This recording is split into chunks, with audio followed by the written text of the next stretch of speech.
rekening kas desa berapa. Jadi kalau publik kerabat desa membuka dashboard desa, dashboard desa titik Kemenko PMK titik go titik id, ya. Nanti di situ mencari statusnya gitu, progres ya, ini istilah-istilah yang uh, kekotaan, bukan bukan ke pedesaan begitu.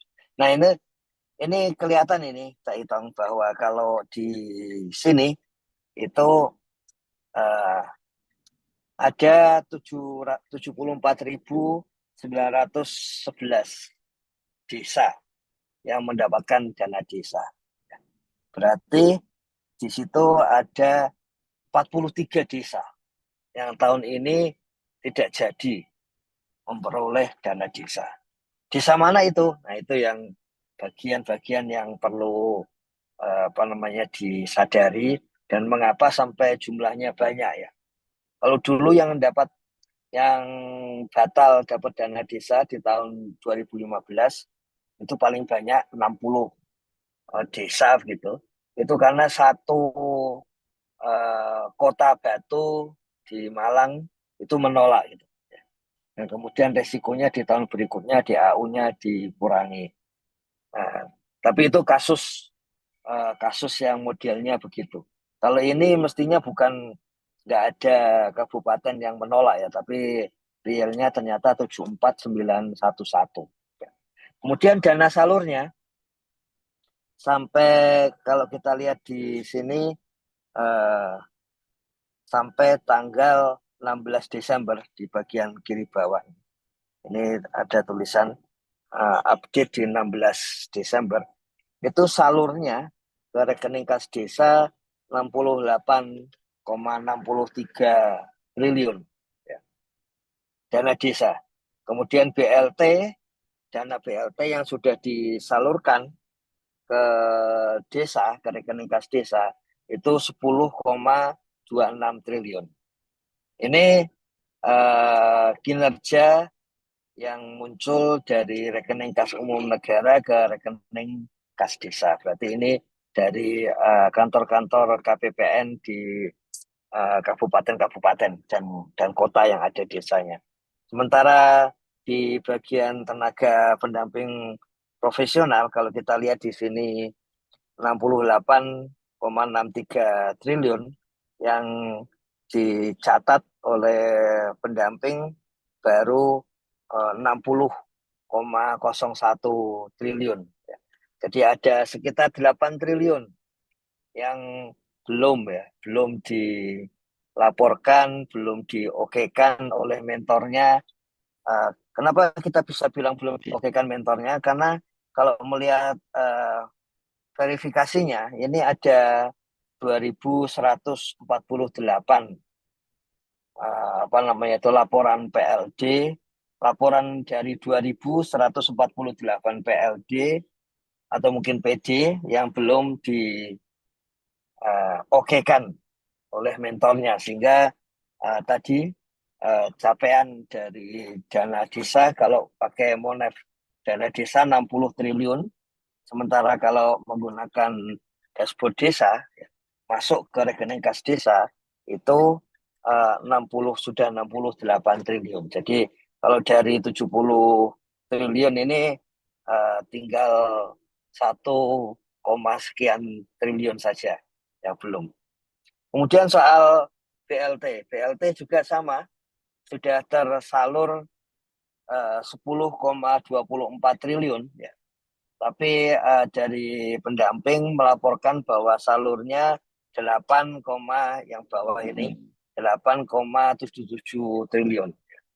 Nah, soal penerima ini sepertinya ini di total dari semua bulan ini mestinya sesuai dengan Monef dana desa, bahwa kalau itu BLT itu ya dilihat per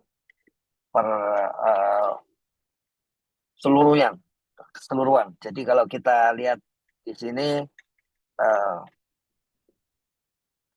jumlah KPM-nya 2,58 juta gitu, bukan sampai 20 sekian itu.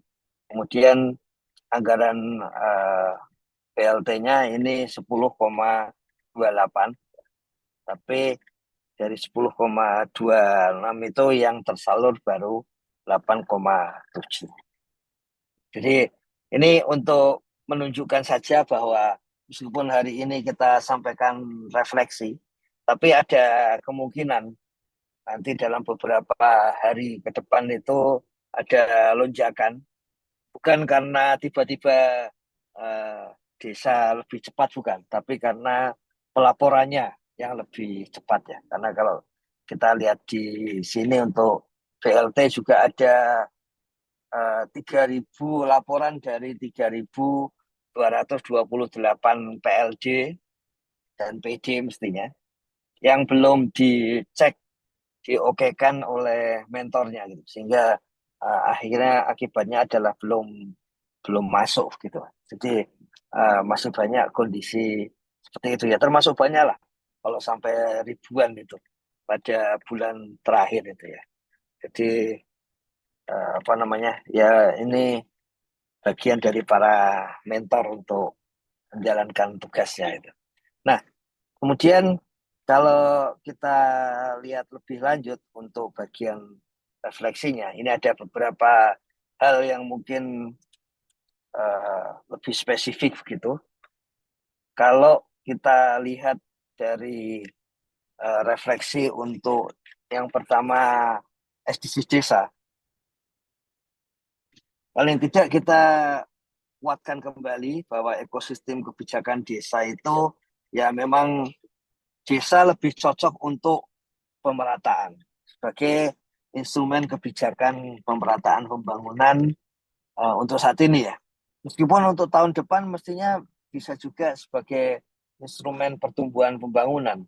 Karena di dalam perintah di Undang-Undang APBN 2024 itu di sana tercakup fungsi dari dana desa itu untuk meningkatkan modal badan usaha milik desa. Nah, apakah desa pertama siap, dan yang kedua apakah desa mau gitu ya. Karena kalau melihat beberapa argumen yang muncul ya, itu agak aneh, seperti tadi apa namanya semacam analog dengan yang disampaikan Kang Iman dan Cak Itong gitu ya. Apa namanya itu kalau sampai 10 tahun tapi tidak ada sentuhan dari pendamping, eh, yang bikin persoalan pendampingnya kurang bisa melakukan pendekatan, ataukah pemerintah desa yang tidak bisa melakukan pendekatan ke pendamping. Nah, kan. Jadi jangan dibolak-balik seperti itu ya. Nanti juga sama itu ketika apa namanya itu eh, dana desa tidak banyak membantu, apakah karena desanya yang tidak siap atau seperti itu. Ada juga yang menyampaikan kayaknya BUMDesnya yang nggak siap gitu. Kan juga sama, sudah 10 tahun kok nggak siap-siap. Kalau nggak siap, kenapa nggak disiapkan terus ya? Jadi selalu ada di dalam apa namanya itu kebijakan publik, selalu ada berbagai alasan. Cara yang paling mudah ya melihat faktanya saja gitu. Apapun alasannya, kita lihat faktanya bahwa misalnya nanti kita lihat tahun depan kalau BUMDes tidak dimodali, apapun alasannya, ya memang desa sebagai bagian untuk pertumbuhan ekonomi ya memang nggak akan muncul. Dan kemudian kita menggunakan SDGs desa yang di sini sebetulnya karena sudah ada pendataan ya, dan kemudian di samping pendataan juga ada upaya menggunakan gitu. Itu menjadi tidak abstrak tapi konkret. Kita sudah sama-sama SDGs desa, tapi yang jelas di tahun ini untuk kebutuhan diplomasi luar negeri gitu. Maka SDG Desa ke-18 dinaikkan posisinya menjadi mainstreaming. Ya seperti biasa ada yang pihak yang mengatakan berarti kehilangan edisi desa yang ke-18, sementara yang lain mengatakan ini mainstreaming yang memang selalu menjiwai seluruh SDGs. Kemudian di tahun ini ada berbagai bimbingan teknis SDGs ini yang dilakukan di kementerian. Jadi dari daerah dan desa datang, misalnya contohnya Pak Bupati Pak Barat di Sumatera Utara ya, dari Sumatera Utara bersama Dinas PMD dan para Kades yang datang ke kantor Kementerian Desa. Atau sebaliknya, ini bagian dari perintah di dalam rencana strategis di Kementerian Desa, ada bimbingan teknis SDG Desa ke daerah-daerah. Nah, meskipun yang paling efektif tentu saja melalui medsos ya, bukan melalui uh, fisik seperti ini langsung. Itu ya hanya untuk spot-spot yang tidak mungkin seluruh desa. Kemudian ada lomba SDG Desa ya. Dan uh, yang paling penting sekarang adalah bahwa hasil-hasil lomba apapun itu sebaiknya lomba desa itu selalu terkoneksi sampai ke level kementerian gitu. Tidak apa-apa misalnya ada swasta, ada LSM, perguruan tinggi melakukan lomba, tapi sebaiknya terkoneksi ke kementerian.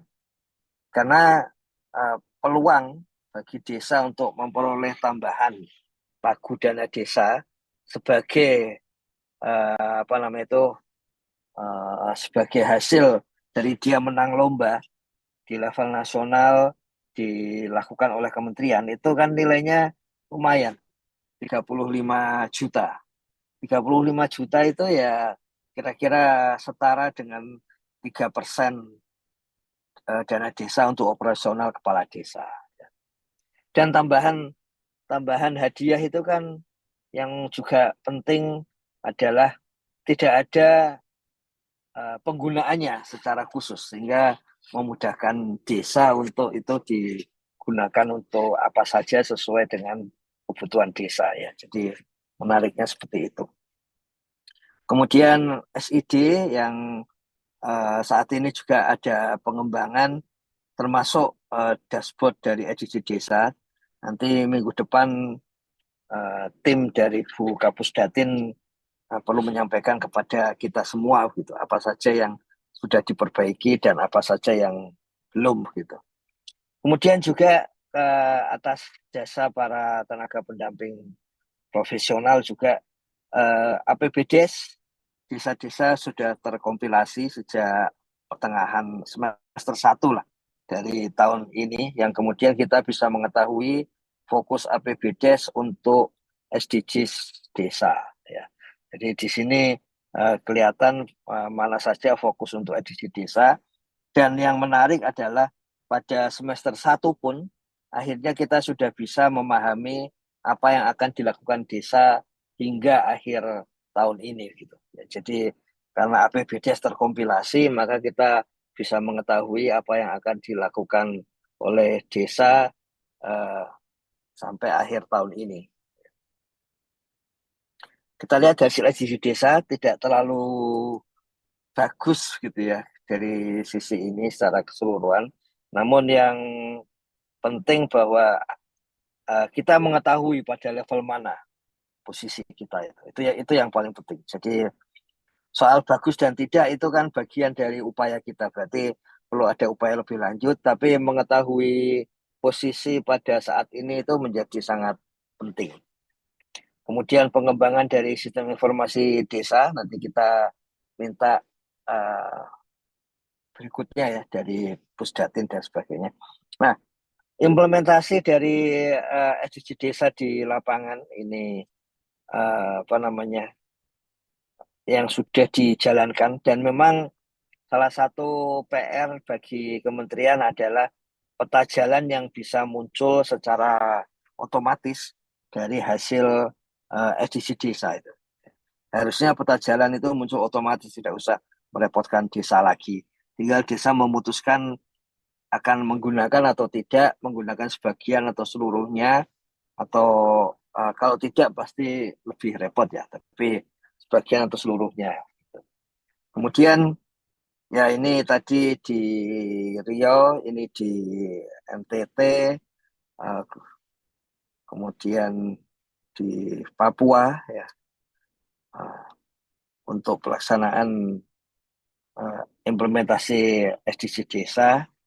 Kemudian di level regional di Asia Pasifik dan di level global di New York ini bagian dari hasil-hasil SDG desa tahun ini. Dan pada akhirnya ide dari Menteri Desa, PDT dan Transmigrasi bahwa yang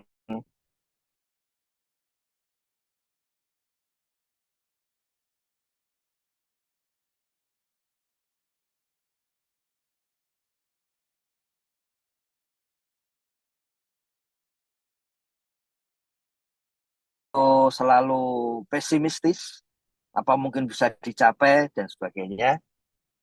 Dan kemudian ketika kita bilang ini nanti akan tercapai 2030, kenapa nggak ada yang bisa mencapai sekarang?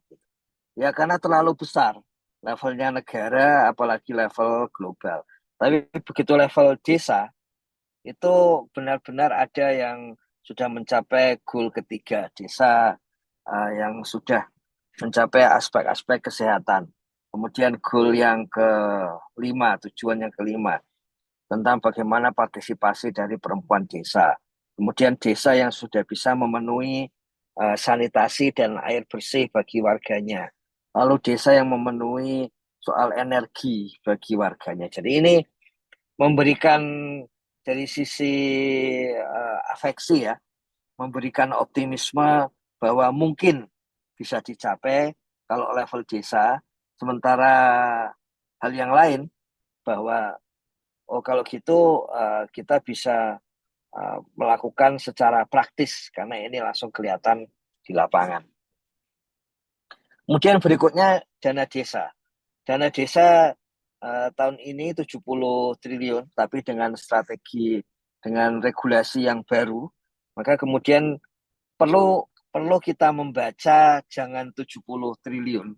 Mungkin lebih baik 68 plus 2 triliun. Karena 68 triliun itu terbagi merata ke seluruh desa, ya. Artinya seluruh desa dapat itu. Tapi yang 2 triliun tambahan ini sebetulnya sifatnya menjadi lebih kompetitif gitu. Jadi uh, padahal di depan tadi kan kita tunjukkan sebetulnya desa itu bagian dari strategi pemerataan pembangunan. Namun dengan regulasi yang baru itu sekaligus di dalamnya semakin menguat competitiveness di dalam pembangunan desa ya. Jadi 2023 ini 68 plus 2 triliun. Nanti kita ubah cara penyampaiannya. Kemudian 2024 itu menjadi 69 plus 2 triliun ya. Nah, ini tadinya untuk menunjukkan bahwa dana desa memang untuk pemerataan pembangunan di tahun ini juga masih 100% desa, tapi kita lihat nanti lebih lanjut ya.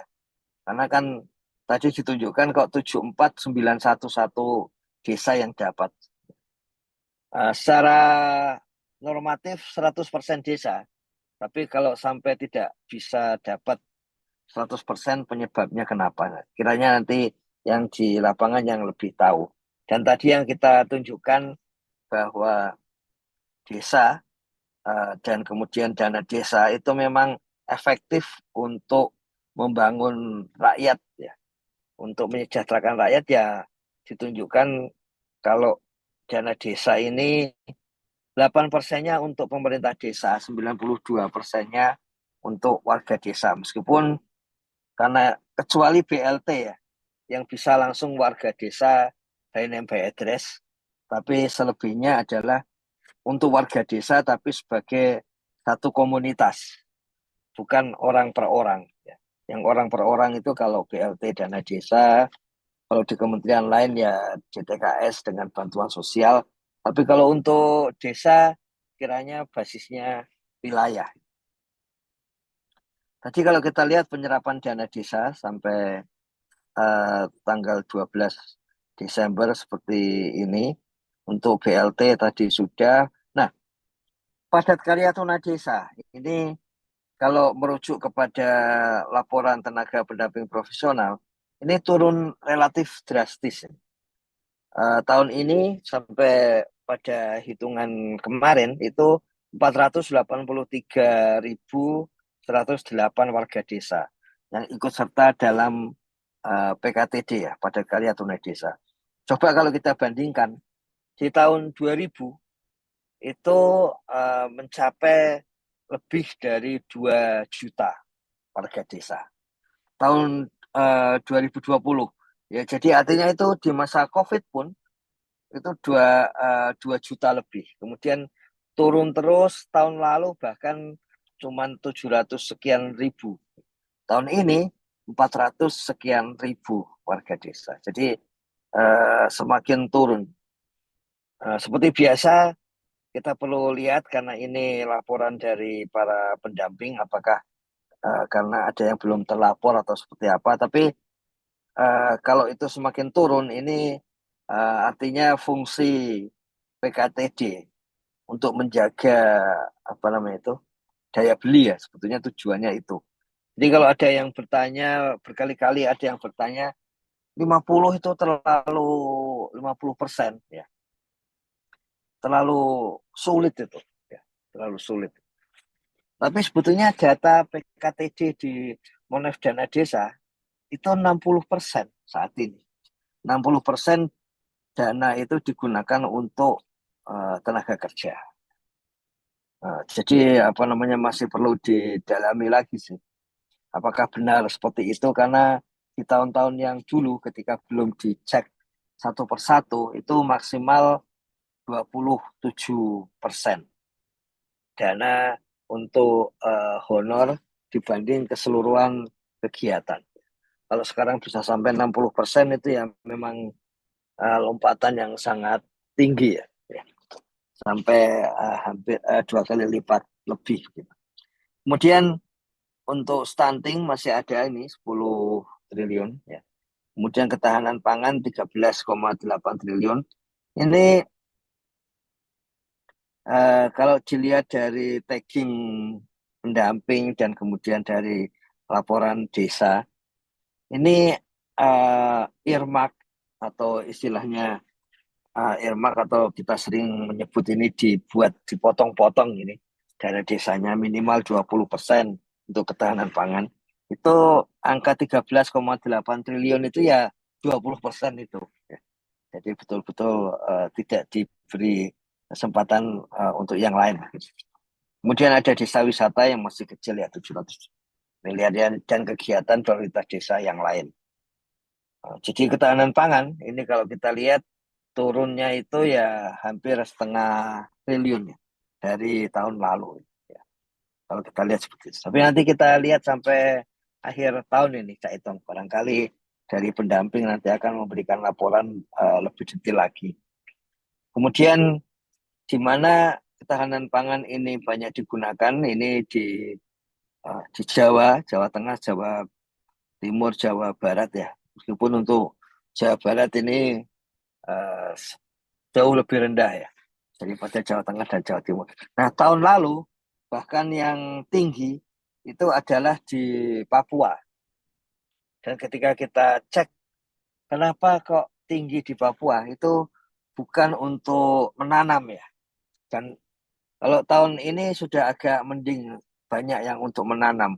Kalau tahun lalu itu banyak dipakai kalau di luar Papua itu untuk membangun ya, jalan usaha tani dan sebagainya. Sementara di Papua itu lebih banyak untuk membeli bahan pangan.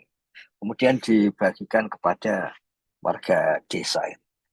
Jadi apa namanya soal pangan di Papua itu kiranya memang sudah perlu menjadi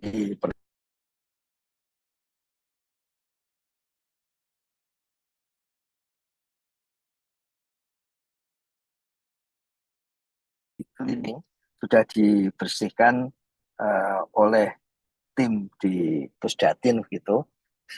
Karena laporan dari lapangan meskipun sudah melalui mentor gitu ya. Kenyataannya apa namanya tetap harus dicermati. Saya akan beri contoh, kita lihat dana desa.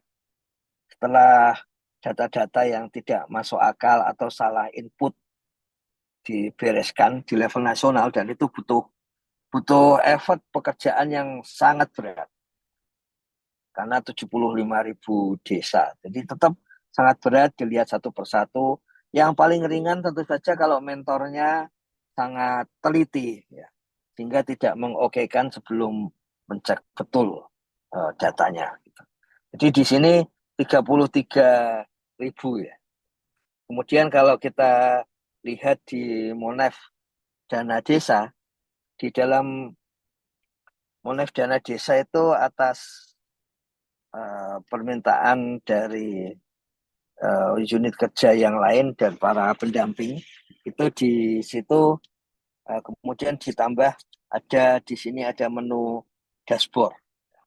Menu dashboard ini menunjukkan di sini 5 desa dengan penyaluran tertinggi, 5 desa dengan penyaluran uh, terendah, tapi apa namanya itu uh, desa yang belum salur ya. Kalau menurut Omspan dari Kementerian Keuangan masih ada desa belum salur, tapi di kita di sini uh, tidak tidak muncul sama sekali. Ya. Kemudian pemanfaatan dana desa. Nah ini jalan desa itu disebut sampai 1 juta kilometer. Ini belum cleaning. Jadi kenapa bisa sampai 1 juta kilometer? Ternyata ada tiga desa, tiga desa yang salah memasukkan angka. Ya. Jadi setelah dilihat dari 75.000 desa itu ada tiga desa salah memasukkan angka, yaitu eh, rupiah dimasukkan ke dalam berapa kilometer jalan yang dibangun. Nah, ketika rupiah itu masuk ke dalam jalan yang dibangun, ya, ya kemudian jadilah seperti ini. Jadi gara-gara rupiah masuk ke sekian meter gitu, maka munculnya ya 1 juta kilometer ya sebetulnya. Sebetulnya kesalahan-kesalahan seperti itu. Nah, itu harusnya mentor bisa memperbaiki sehingga tidak muncul seperti itu. Dan setelah itu dikoreksi oleh Pusdatin, kemudian jadilah pola pemanfaatan dana desa 33 kilometer jalan desa. Jadi uh, kalau rekan-rekan terutama tenaga pendamping profesional melihat dashboard di Monef dana desa itu tetap harus kritis karena sebetulnya itu akan kelihatan sih sebetulnya. Kelihatan mana desa, dan kalau kelihatan mana desa yang mengisi ya kelihatan mana PLD dan mentornya yang mengokekan. Di sampai 2023 per 13 Desember ini jalan desanya 350.000. Ini hal yang penting disampaikan karena ini output yang relatif jelas. Sehingga Bapak Presiden pun sering menyampaikan itu. Kemudian regulasi dana desa 2024 ini yang masih harus selalu ditunjukkan, disampaikan bahwa ada beda dengan tahun-tahun awal 2015 tentang dana desa yang kita cukup melihat satu permen desa. Tahun ini ada banyak regulasi yang harus kita sama-sama lihat kalau ingin memahami bagaimana dana desa di 2024 gitu. Jadi refleksi kita kalau tahun-tahun sebelumnya masih ada apa namanya dialog-dialog, komentar-komentar, ini kenapa banyak regulasi, kemudian regulasinya tumpang tindih apa enggak, dan kemudian jangan-jangan malah ada yang bertentangan. Nah, kita sudah saatnya memang memahami ya memang banyak regulasi, tapi kalau kita punya peta regulasi maka ini akan sangat mudah. Kira-kira kalau dalam perjalanan para ilmuwan-ilmuwan agama itu misalnya ya, bagaimana mereka bisa paham sekian pernyataan atau perkataan dari pimpinan agama dibandingkan dengan kitab-kitab yang lain dan sebagainya. Nah, sekarang posisi kita tentang dana desa pun ya mirip seperti itu. Kita harus memahami berbagai ayat, pasal, dan ayat dari berbagai regulasi, gitu. Sehingga kalau ada apa-apa kita bisa meramu pendapat sebetulnya seperti apa untuk kegiatan-kegiatan yang bisa mendukung dana desa. Mau tidak mau seperti itu. Jadi sekarang saatnya eh, ya nanti sedikit demi sedikit dengan demikian akan bisa mengetahui bagaimana kita di lapangan, ya, praktek di lapangan untuk meramu berbagai regulasi itu. Jadi saat ini misalnya ya dalam beberapa forum itu ada yang betul-betul panelis itu ingin ini betul-betul dua pihak yang atau dua regulasi yang tidak bisa disatukan. Ya boleh saja punya pemikiran itu, tapi itu tidak akan membuat mudah praktek di lapangan. Yang paling bisa membuat mudah praktek di lapangan kalau kita bisa meramu beragam regulasi itu. Secara apa lebih spesifik berarti dana desa ke depan jangan lupa bisa dipakai untuk semua aspek ini, pemerintahan, pembangunan, pemberdayaan, dan kemasyarakatan. Dan sudah ada juga para pendamping yang menyampaikan kayaknya realnya kan ditambah yang untuk bencana darurat dan mendesak. Jadi bukan lagi 4 bidang sesuai undang-undang desa, tapi 5 bidang sesuai peraturan Menteri Dalam Negeri yang berkaitan dengan APBDes, ya. Jadi tidak saja 4 sekarang jadi 5. Nah ini hal-hal yang penting. Kalau kita ngotot ya mengatakan, lo kan nggak ada di undang-undang desa. Ya memang nggak ada, tapi realnya kemudian sudah menjadi bagian dari kebijakan lebih lanjut, kan tetap dijalankan. Toh buktinya bahkan ada bukti apa namanya berkebalikan ketika ada 50-an desa yang tidak menjalankan bidang kelima. Kemudian di tahun berikutnya pada pencairan dana desa tahap 2 dan 3 kemudian dikurangi 50%. Ya, jadi apa namanya itu? Ya itu real kemampuan meramu peta regulasi yang kemudian jadi penting.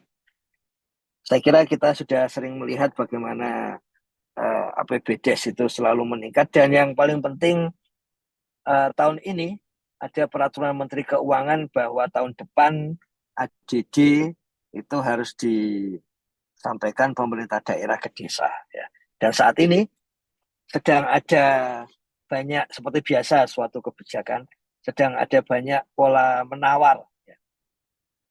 10% dari DAU itu apakah itu sebaiknya 10% anggarannya, ya. Soal realnya nanti tidak 10% bagaimana, ya. Jadi ada yang menyampaikan pendapat bahwa oh kalau gitu yang penting 10% dianggarkan. Soal nanti di lapangan tidak sampai 10% ya. Di satu sisi ada yang menyampaikan itu salahnya desa kenapa tidak bisa menyerap, tapi di sisi yang lain para pendamping dan kemudian pegiat desa memberikan juga eviden-eviden bahwa ternyata memang tidak disalurkan sampai 10% meskipun dianggarkan gitu ya. Sehingga akhirnya ya desa tidak realnya tidak mendapatkan 10% dari DAU sebagai ADD. Nah, jadi saya kira nanti kita sudah bisa membayangkan sudah ada regulasi yang mengikat dan kemudian nanti tahun depan mungkin ada beberapa apa namanya pihak yang akan mengatakan kami sudah anggarkan itu, tapi bahwa tidak sampai terserap 10% ya gimana lagi ya. Kira-kira sih begitu ya. Tapi kita sudah punya bayangan. Kemudian komposisi APBDes juga menunjukkan bahwa 61% APBDes itu untuk rakyat desa. Saya kira ini juga hal yang apa namanya penting dan menarik bahwa dengan demikian maka kita yakin bahwa kalau kita membangun desa relatif lebih efektif. Tentu saja ada masalah-masalah, tapi relatif lebih efektif. Ada perkembangan desa melalui IDM. Dan ini yang penting berkaitan dengan pola perubahan struktural di desa berkembang. Kalau di tahun-tahun sebelumnya itu desa berkembang cenderung naik, mulai tahun ini desa berkembang itu cenderung turun dibandingkan dengan tahun lalu. Ini nggak kelihatan karena 2015 ke 2023. Tapi kalau 2022 ke 2023 itu akan kelihatan desa berkembang turun. Dan kemudian desa sangat tertinggal, ini kita harus lihat selama pandemi dia ternyata sebetulnya meningkat ya. Antara tahun 2019 ke 2020 dan kondisi 2023 itu belum sampai ke kondisi di bawah 2019. Jadi artinya ada persoalan yang faktual ya, ada untuk desa-desa sangat tertinggal. Kemudian kalau dilihat dari petanya, itu juga di sini terlihat semakin hijau tua, itu sebetulnya semakin mandiri. Dan kalau kita lihat di Kalimantan, strategi yang jitu dari pemerintah provinsi, kabupaten, sampai ke desa di Kalimantan Barat ya, membuat Kalimantan Barat itu relatif hijau. Jawa ya sudah pastilah Jawa dan Bali karena dari awal seperti itu, kecuali di wilayah Banten, dan ini memang satu tantangan kebijakan publik tersendiri itu persoalan Banten, di antara hijau Jawa artinya semakin mandiri gitu ya, yang Banten itu kalau kita lihat masih ada yang orange dan kemudian ada yang merah gitu. Sumatera juga kalau kita lihat ada hal yang menarik, tapi pola-pola seperti ini kan pola pembangunan. Jadi yang menarik adalah kalau wilayahnya itu banyak hijau dibandingkan yang sekitarnya, itu yang perlu kita cek lebih dulu memang kebijakan dari pemerintah daerah itu. Saya kalau kita lihat di Sumatera dari Aceh, kemudian Sumatera Barat ya, kemudian Sumatera Utara itu tidak terlalu banyak hijau kecuali sedikit di Sumatera itu, kemudian Sumatera Utara sedikit. Tapi yang bagian Riau ya ini uh, banyak sekali yang hijau, yang tengah Riau, Jambi seperti itu, Sumatera Selatan ya. Kemudian Bangka Belitung ya kita lihat juga banyak hijaunya. Di Kalimantan yang masih oranye di bagian tengah, Sulawesi kita lihat banyak hijau di Sulawesi Selatan. Nah ini hal-hal yang menarik yang kiranya ya, maksudnya menarik dalam arti kebijakan publik seperti apa yang membuat mereka desa-desa itu bisa hijau. Yang apakah memang sulit diterapkan di tempat lain gitu. Misalnya seperti itu. Ini juga menarik untuk saling saling apa namanya itu belajar di antara kita gitu ya. Bagaimana bisa mencapai maju dan mandiri, hijau muda dan hijau tua itu. Nah, yang merah itu di bagian kanan ya, di bagian terutama di Papua. Jadi sudah jelas yang harus dilakukan ke depan oleh pemerintah tentu saja di wilayah Papua itu. Jadi tidak ada lagi apa namanya sudut pandang, oke lah kita menyadari kalau Papua kita coba yang lain dulu. Karena sekarang yang lain sudah mulai mulai mengarah ke maju mandiri, sementara di Papua hampir didominasi oleh merah dan oranye, artinya sangat tertinggal dan tertinggal. Jadi ya mau nggak mau kita bersama-sama harus memikirkan dan bergerak ya, di Papua. Nah, kalau kita lihat di sini Papua, berikutnya di bawah Papua misalnya Nusa Tenggara Timur, kalau kita lihat di situ lebih banyak yang oranye, kemudian di wilayah Maluku terutama yang bagian utara, kalau Sulawesi terutama kalau kita lihat di sini bagian Sulawesi Barat dan sedikit yang tengah sama yang tenggara. Kalimantan sudah jelas itu utara sama Kalimantan Tengah gitu. Kemudian untuk yang Sumatera juga kelihatan dari Aceh sampai ke uh, mana itu Sumatera Utara ya. Kemudian sedikit Sumatera Barat. Kemudian kalau uh, kita lihat lebih lanjut, secara umum ya kondisi desa masih bagus. Memang yang agak aneh ini Cak Iteng dan kerabat desa. Jelas lah pendapatan desa itu naik ya. Tapi kok pendapatan desa naik dan kemudian indeks Gini kalau kita lihat turun, eh, tapi kok kemiskinan ini yang paling sulit itu. Kemiskinan di desa itu relatif tetap tinggi dan belum turun-turun itu. Jadi ini satu strategi pembangunan untuk pemerataan yang memang masih harus ditempuh ini. Eh, Pendapatan naik, kemudian ketimpangan ekonomi juga masih rendah ya, artinya masih relatif merata. Kan mestinya artinya pendapatan itu terbagi relatif merata di desa. Tapi kok kemiskinannya kok nggak turun-turun ya? Di satu sisi para pengampu, para orang-orang yang pakai argumen ya, argumen eh, argumen untuk pertumbuhan akan mengatakan kalau gitu perlu nambah pertumbuhan sehingga nanti eh, yang merata di desa akan semakin tinggi. Tapi bagi pihak lain yang namanya juga ini masih masih apa namanya itu eh, masih belum konklusif gitu ya. Yang lain mengatakan ya jangan pertumbuhan, tetap pemerataan. Nah mungkin ternyata udah jam 7. Tapi saya tambahkan sedikit ya, Pak Itong. Ini tentang pola-pola desa mandiri. Karena kita tahu ada arah dari Gus Salim, Menteri Desa, PDB dan Transmigrasi, bagaimana desa-desa yang mandiri itu kemudian diberi wewenang lebih luas. Dan sudah ditunjukkan misalnya paling tidak untuk yang sekarang boleh membangun balai desa khusus yang mandiri. Nah, hampir semuanya begitu. Termasuk soal permodalan BUMDes.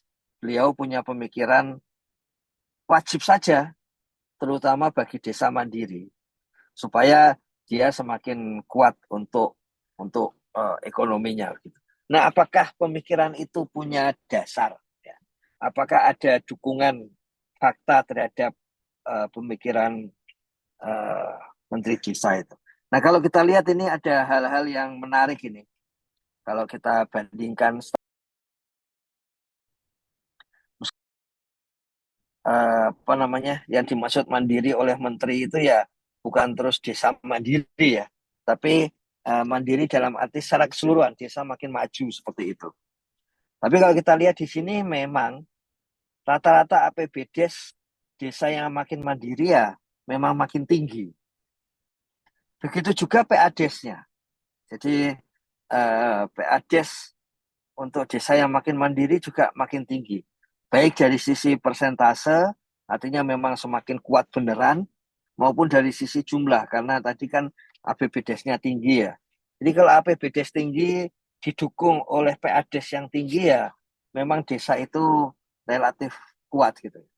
Kemudian investasi desa ya. Investasi desa itu artinya bagian ketiga dari APBDes yang pengeluaran desa itu. Kalau kita lihat juga investasi desa mandiri dibandingkan dari yang sangat tertinggal tinggi. Meskipun ternyata yang paling tinggi desa berkembang.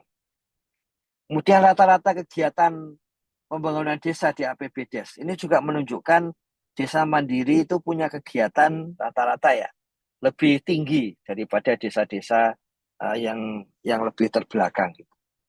Nah, Pagudana Desa ini mohon maaf ini anunya uh, kurang kurang satu baris ya. Tapi kalau kita lihat yang paling kanan saja, nah ini Pagudana Desa pun artinya dukungan pemerintah secara tidak disadari ya, karena selama ini belum pernah dibuat tabel seperti ini ya. Secara tidak disadari yang kolom paling kanan itu ternyata dukungan pemerintah itu juga relatif lebih tinggi bagi desa mandiri daripada desa-desa di bawahnya. Ya, jadi ya apa namanya pola-pola semakin mandiri, semakin banyak wewenang, semakin banyak sumber daya. Jadi kita nambah dua, sumber daya dan wewenang. Itu ya sepertinya ya ternyata demikian. Kemudian pola belanja di APBDes. Ini kalau kita lihat polanya di desa mandiri itu sepertinya semakin mandiri semakin tinggi persentase APBDes untuk bidang pemerintahan. Kemudian untuk bidang pembangunan ini yang paling getol itu desa maju dan berkembang. Pembinaan kemasyarakatan artinya lembaga-lembaga desa ya dikuatkan. Itu juga ternyata semakin desa itu mandiri ya dia semakin menguatkan lembaga desa. Kalau kita lihat di antara 18 tujuan SDG desa, artinya tujuan ke-18 atau sekarang mainstreaming kelembagaan desa dinamis, yaitu kita letakkan di mandiri. Jadi aspek penting, benarkah kita bisa memberikan wewenang lebih kepada desa mandiri ketimbang yang lain? Ini aspek bidang pembinaan kemasyarakatan inilah yang memberikan informasi paling konkret. Gitu. Sebaliknya, bidang pemberdayaan itu sebaliknya. Ya. Jadi persentasenya itu lebih banyak makin ke desa tertinggal. Meskipun kalau dari sisi jumlah itu bisa saja yang mandiri dengan yang tertinggal itu ya hampir sama. Kemudian bidang mendesak dan bencana. Nah, jadi enaknya desa mandiri pun dia relatif tidak banyak masalah soal kemiskinan dan soal bencana. Ya. Karena di sini indikasi kemiskinan itu bidang yang mendesak dan indikasi bencana itu ya bidang bencana itu. Jadi dia punya desa mandiri juga sekaligus tidak banyak dibebani dengan persoalan-persoalan kemiskinan. Nah, kemudian pertanyaan yang mungkin yang saat ini juga sering muncul dari berbagai pihak gitu. 5 miliar itu jangan-jangan desa nanti jadi makin korupsi dan sebagainya. Tapi paling tidak faktanya ada 505 desa di tahun 2023 yang sudah mengelola APBDes 5 miliar atau lebih.